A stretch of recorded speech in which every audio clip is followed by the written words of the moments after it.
గుమగుమలాడే బీట్రూట్ పల్లీల కూర.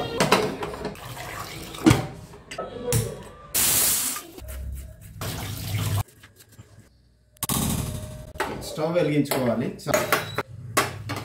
ముందుగా ఆయిల్ పోసుకుందాం. ఆయిల్ కొద్దిగా వేడెక్కగానే పోపు గింజలు వేసుకుందాం, పచ్చిమిర్చి వేసుకుందాం, కరివేపాకు వేసుకుందాం, అల్లం వెల్లుల్లి పేస్ట్, ఇందులో కొన్ని పల్లీలు, కొంచెం పల్లీలను వేగనివ్వాలి. ఇప్పుడు ఉల్లిపాయలు వేసుకోవాలి. ఉల్లిపాయలు తొందరగా మగ్గాలంటే కొంచెం ఉప్పు వేసుకోవాలి. ఇప్పుడు తగినంత పసుపు వేసుకోండి. సో ఇప్పుడు కొద్దిసేపు మూత పెట్టండి. మధ్య మధ్యలో కలుస్తూ ఉండండి.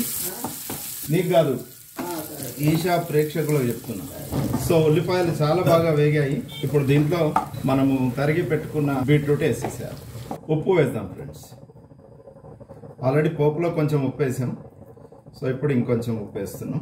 సో తర్వాత కారం, పచ్చిమిరపకాయలు వేసినాం కాబట్టి కారం కొంచెం తక్కువ పడుతుంది. కూర చూసారు కదా, ఇప్పుడే తినేయాలనిపించేంత అందంగా ఆకర్షణీయంగా తయారైందనమాట. ఒక గ్లాసు నీళ్ళు పోయండి,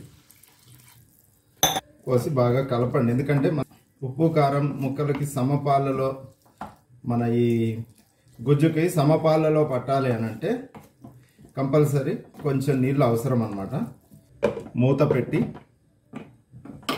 స్టవ్ సిమ్లో పెట్టండి. ఫ్రెండ్స్, బీట్రూట్ పల్లీల కూర రెడీ.